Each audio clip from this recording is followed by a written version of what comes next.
안녕하십니까. YK김입니다. 오늘은 YK김 소방기술산책 제63보입니다.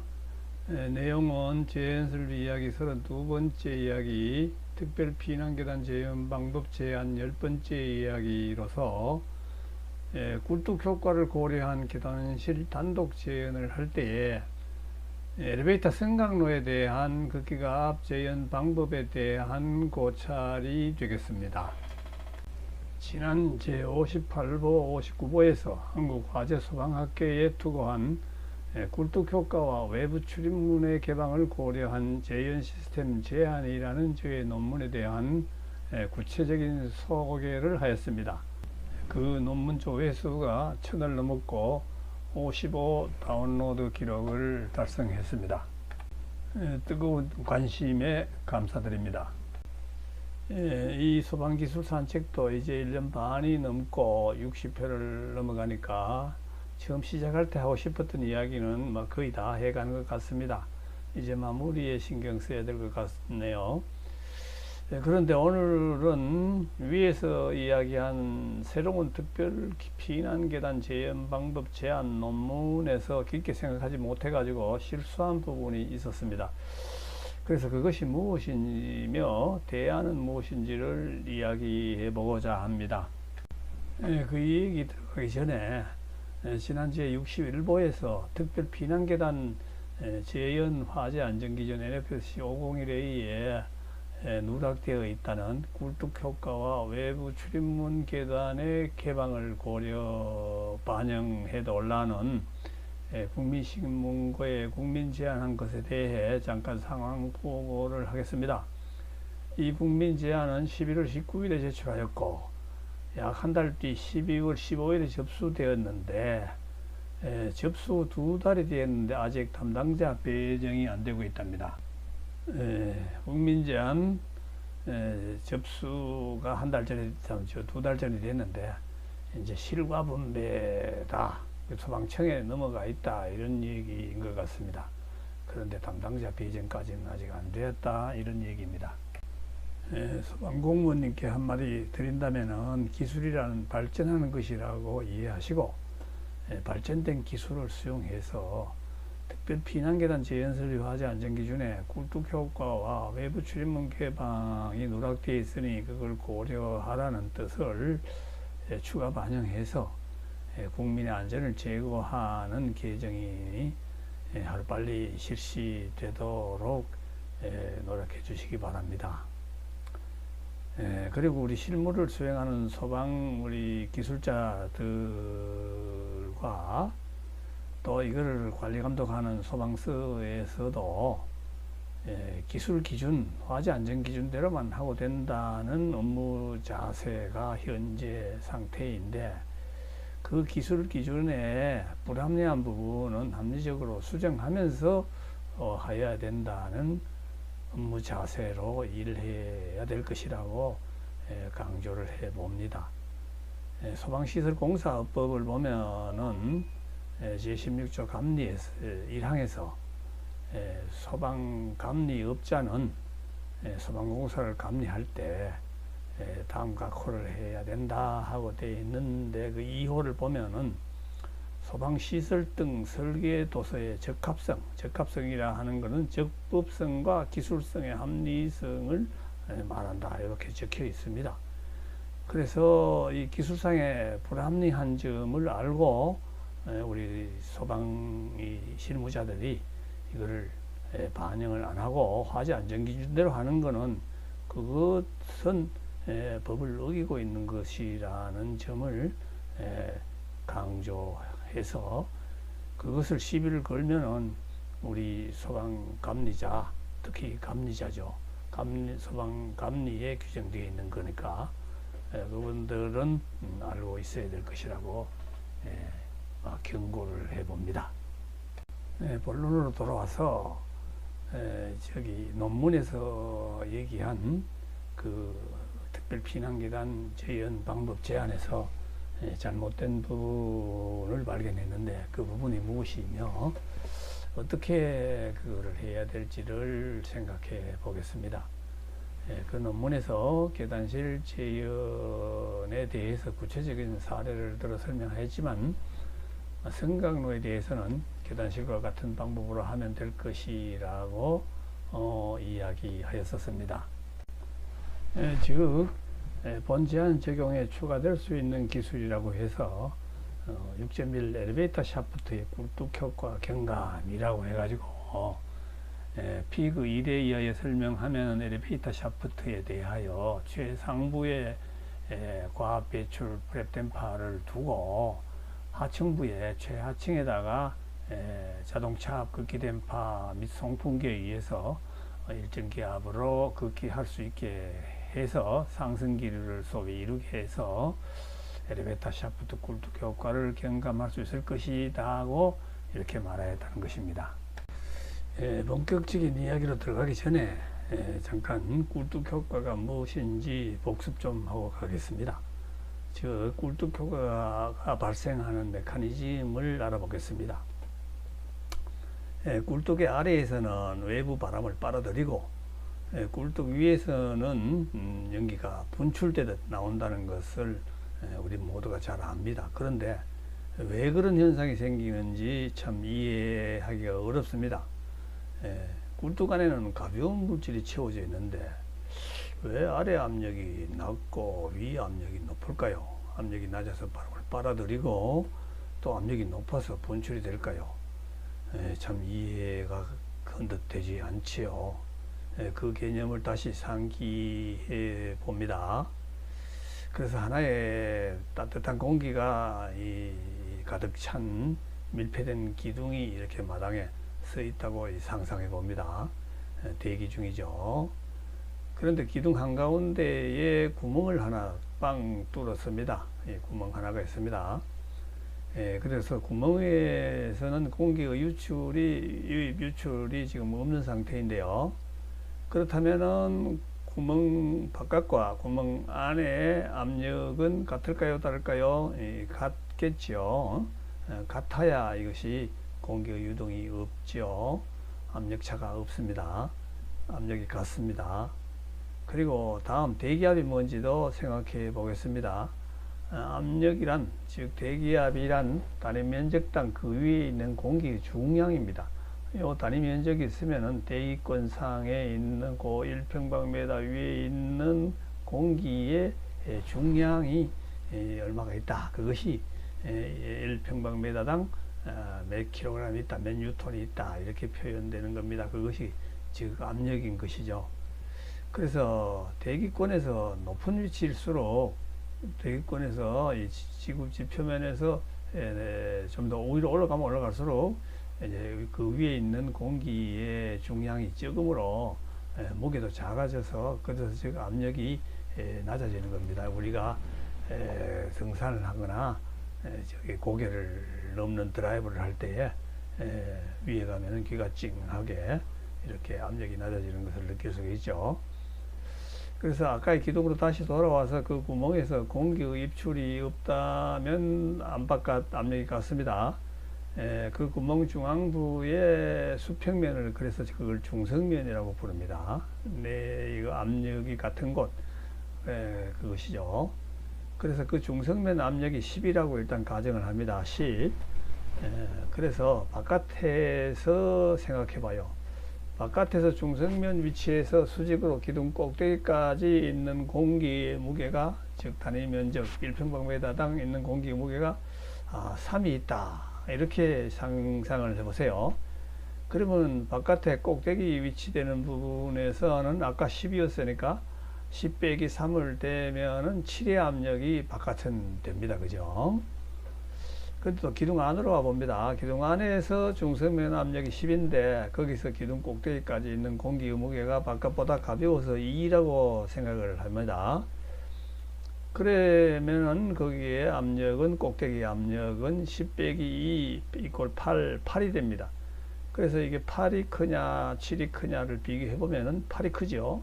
그래서 기둥 안의 압력이 높다는 것입니다. 반대로 구멍 아래로 내려와 보면은 그 바깥에서 기둥 바깥에서 그 아래까지 공기의 무게가 3이라면은 거기 압력은 10에다가 3을 보태서 13이 됩니다. 그런데 기둥 안쪽의 압력은 10이라면 거기서 기둥 바닥까지 있는 공기의 무게가 바깥보다 가벼울 것이죠. 그래서 2라고 보면은, 그래서 그 바깥의 압력은 10 플러스 2가 돼서 12가 되지요. 그래서 안은 12, 바깥은 13입니다. 그래서 안쪽이 압력이 작다. 이렇게 이제 꿀뚝 효과를 이제 이해를 이제 일단 하고, 진짜 꿀뚝으로 가보면은 꿀뚝은 구멍이 아래 위로 있죠. 그래서 가운데 중성면이 있고, 이렇게 상상으로 중성면이 어딘가 있죠. 거기서 아래로 내려오면은 안쪽의 압력이 낮아지고 위로 올라가면은 높아지는구나 하는 이제 그런 이해를 하시기 바랍니다. 이제 그러면 다시 이제 우리 건물 부분으로 돌아와서 특별 피난 계단의 계단실과 엘리베이터 승강로의 꿀뚝 효과가 어떻게 해서 발생되는지 그 메커니즘을 한번 따져보겠습니다. 각 층에는 거실이 있고 부속실이 있죠. 그리고 계단실이 이렇게 수직 통로로 있습니다.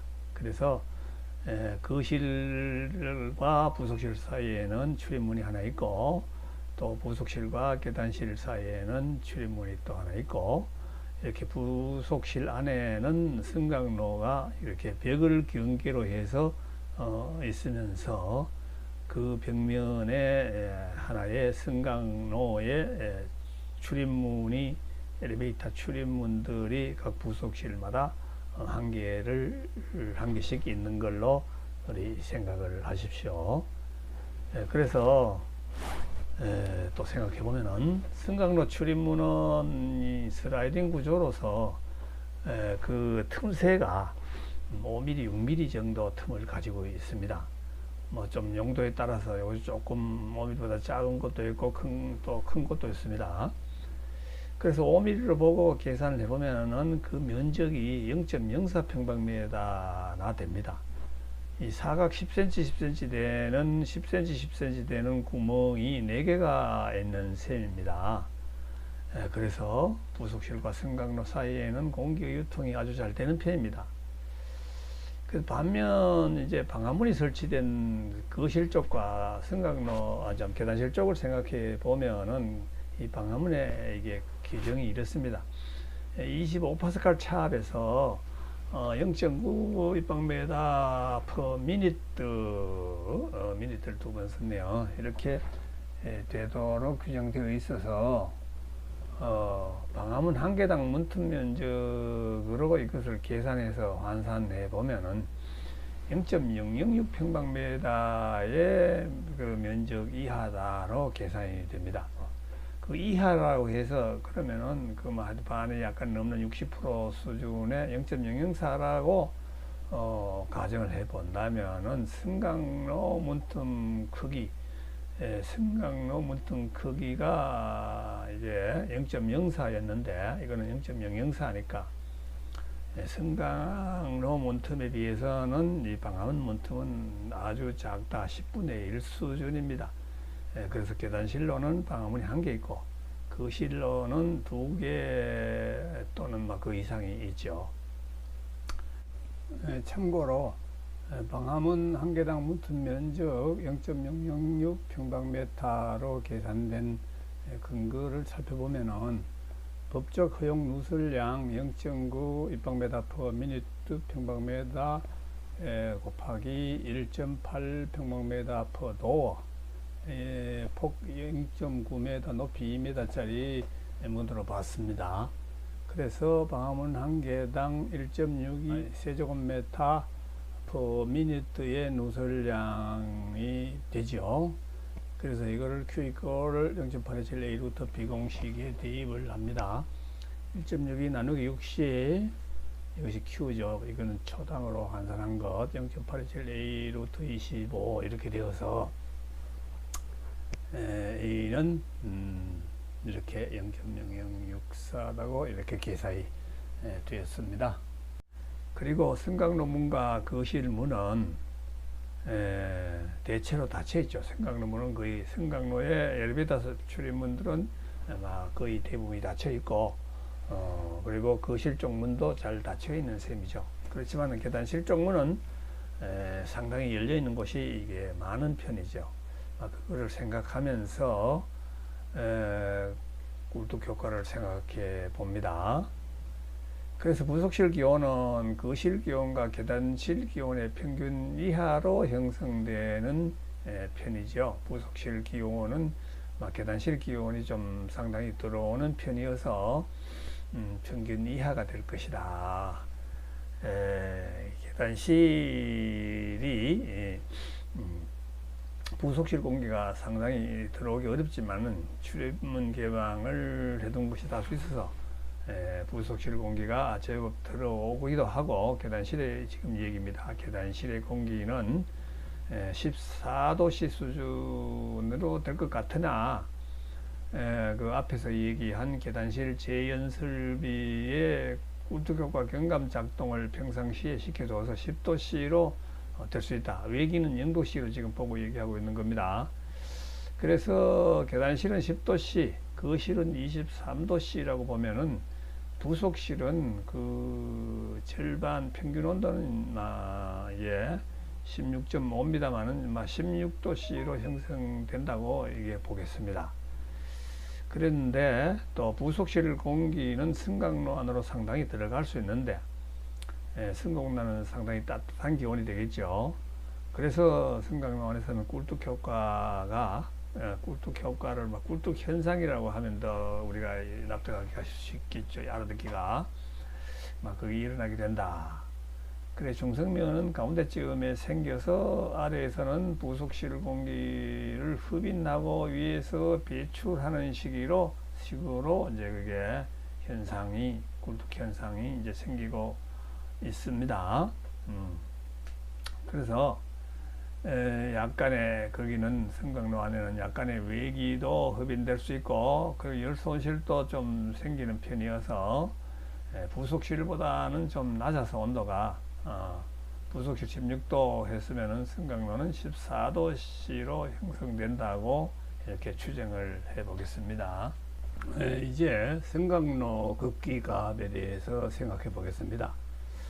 먼저 논문에서 제시하였던 계단실과 같은 방법으로 하부 급기 상부 배출하는 방법입니다.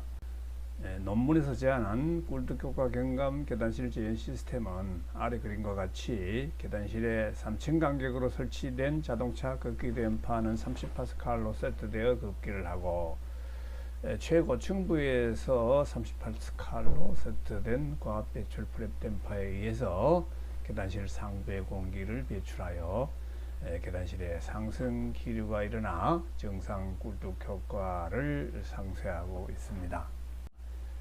그림으로 보면은 이제 계단실에는 3층 간격으로 설치된 급기 댐퍼에 의해서 급기를 하고 있고, 위에서는 광합 배출 댐퍼에 의해서 이렇게 상승 기류가 일어나서 꿀뚝 효과를 상쇄하고 있는 상태일 때에 이렇게 이제 승강로 이 부분에다가 아래에서는 30파스칼이 형성되도록 급기를 해주고, 위에 있는 승강로도 위에 있는 광합 배출 댐퍼에 의해서 이것을 배출을 해 준다고 논문에 가정했던 그 얘기입니다.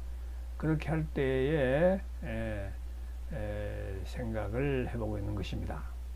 그래서 이거는 예를 하나 들어서 생각을 하겠는데, 그 예는 논문에서 가정했던 것과 똑같이 40층 건축물에서, 그래서 계단실 높이가 120m다, 층당 3m로 이렇게 해서 외기온도 0도씨, 평식 꿀뚝 효과 관리로 계단실은 10도씨로 잘 관리되고 있고, 그래서 계단실에는 최하층이 마이너스 30파스칼, 최고층 40층이 플러스 30파스칼이 형성되어 있는 상태이다.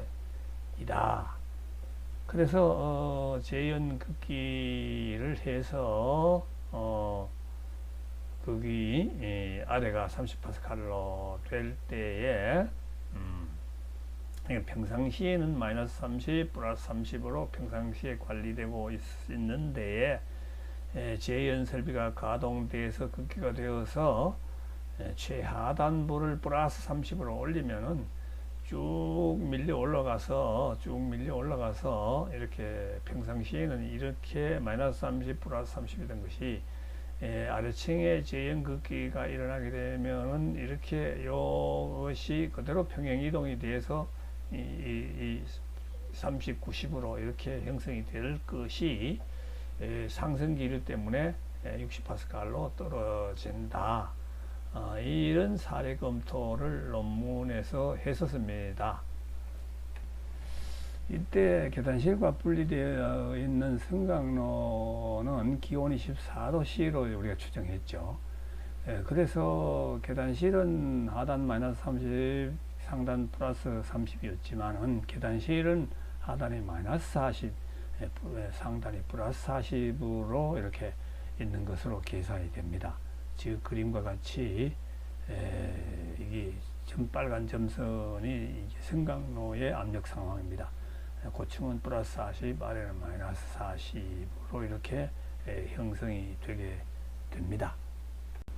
이때 재연이 시작되어 승강로에도 계단실과 같이 하단부에 30파스칼이 되도록 극기하면 최고 층부가 110파스칼이 될 것입니다. 그림으로 설명하면은 평소에 승강로는 마이너스 40 플러스 40으로 이렇게 형성되어 있던 것을 재연설비가 가동돼서 최하층을 30파스칼로 되게 변경되면은 마이너스 40 플러스 40이 전부 한 80이죠.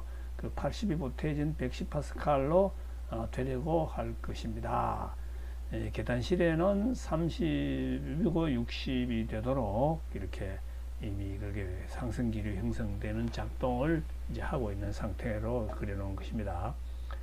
그래서 승강로도 이렇게 60으로 뚝 떨어지도록 하려고 프랩電파에 의해서 이 차 50파스칼에 해당되는 기류를 배출한다고 이제 생각을 해보겠습니다. 이 상쇄해야 될 압력 50 이제 파스칼을 110 마이너스 60 파스칼이죠. 그래서 50 파스칼을 총 높이 120m로 나누면은 상쇄해야 될 단위 높이당 압력이 되겠죠. 그래서 그걸 계산해 보면은 50 파스칼을 120m 나누면은 1m 높이에 대해서 0.417 파스칼을 상쇄시켜주는 풍량을 공급해야 된다. 이렇게 이제 얘기를 할 수 있습니다. 그 상승 기류를 얼마나 해야 되려는가를 생각하려면은 이제 일단은 승강기 케이지 카가 이제 없는 것으로 보고 승강로만 있는 것으로 보고 계산을 하려고 합니다. 그래서 승강로 크기를 이렇게 알아보니까 우리가 대상을 8인승 600kg 8인승 가는 케이지는 1250 곱하기 1240이고 승강로는 1750 곱하기 1820입니다만은 편리하기 위해서 그냥 1.8로 이렇게 계산을 했습니다.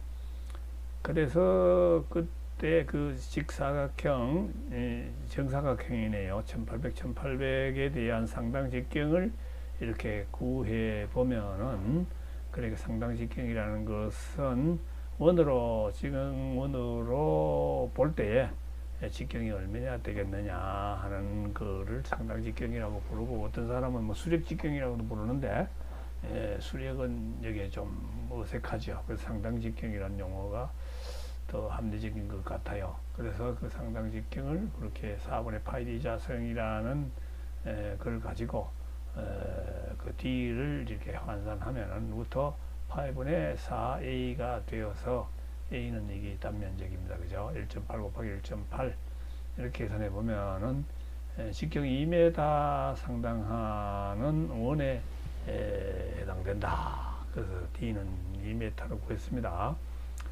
그래가지고 이제 마찰 손실을 구해 보는데, 마찰 손실식은 달시 바이스바식이 있는데, 압력 손실은 람다 D분의 1 2분의 V자승 로다 하는 이 공식에서 이 람다를 구해야죠. 람다 공식이 이렇게 복잡합니다. 여기서 뭐 가정치를 좀 넣어야 됩니다. 풍속을 7m로 가정하고 입시론을 2mm라고, 이 콘크리트가 이 정도 됩니다. 콘크리트 면이. 그래서 이걸 가지고 이제 레이놀즈 넘버를 구하면은 933,333 뭐 이렇게 나옵니다. 그래서 이거를 이 공식에 대입을 해보면은 마찰 계수가 0.0207이 이제 나오는데, 이걸 가지고 속도를 이제 구해 봅니다. 여기서 지금 람다를 0.027 넣고, D는 아까 2m를 넣고, L은 1을 넣고, 그래서 요 V가 얼마가 나오겠냐? 델타 P는 단위 메타, 그 아까 0.4 있었죠. 417을 넣어서 이제 계산을 해 보는 것입니다. 그래서 그 반에 대입을 해서 계산을 해 보면은 8.19m/s의 속도가 필요하다고 계산됩니다. 이거는 승강로 카가 없이 승강기가 중간에 있는 것을 없다고 보고, 이제 그 바람이 얼마나 가야 되는지 그 압력 상쇄를 하려면 하는 것을 계산해 보는 것입니다. 그래서 그 면적, 딴 면적이 1.8 곱하기 1.8이 3.24가 됩니다. 그래서 26.5 입방메타/s라는 그 기량으로 계산이 됩니다.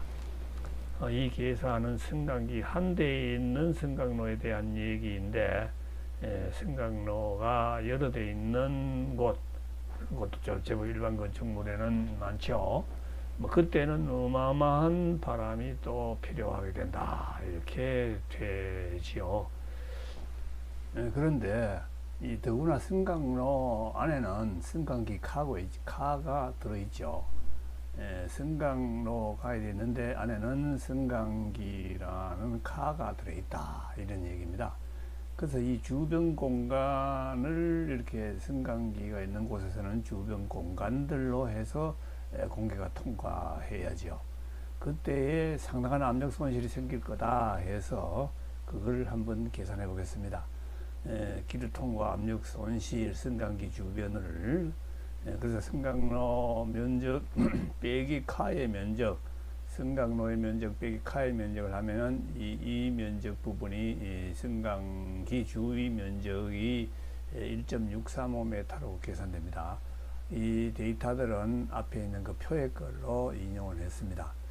그래서 통과 풍량 26.5가 통과된다고 볼 때에 이 계급을 단순 계급으로 계산하는 우리 제연에서 많이 쓰는 공식 0.827A 루트 P 가는 것이 Q다 하는 것을 응용을 해서 이 델타 P를 생각해 본다. 여기에 26.5가 지나간다.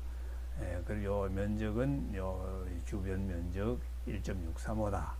그래서 이거를 이 델타 P를 풀면은 이렇게 풀어서 384파스칼이 압력 손실이 생긴다는 계산이 됩니다.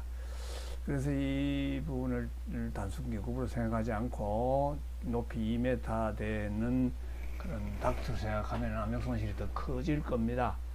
그거를 단순 계급으로 보고 계산해서 384인데 아마도 실제는 400이 넘는 압력 손실이 생길 것이다. 그래서 결론은 이 26.5라는 풍량이 이 주변 공간으로 지나가는 데에 압손이 너무 커서, 즉 그 승강기 카 아랫부분에는 압이 400파스칼이 걸려버리면은 승강로 문짝들이 버티지 못할 것입니다. 그래서 이 방법은 적용 불가능하다는 걸로 결론 낼 수 있겠습니다. 그래서 다른 방법이 없을까를 생각해 봅니다. 그리고 지난 논문에 오늘 이야기 부분이 잘못 이야기된 것을 유감으로 생각하면서 저희 논문 독자들에게 오늘 이야기를 전달할 좋은 방법이 무엇일까를 생각해 보도록 하겠습니다. 이상으로 오늘 이야기를 마치겠습니다. 감사합니다.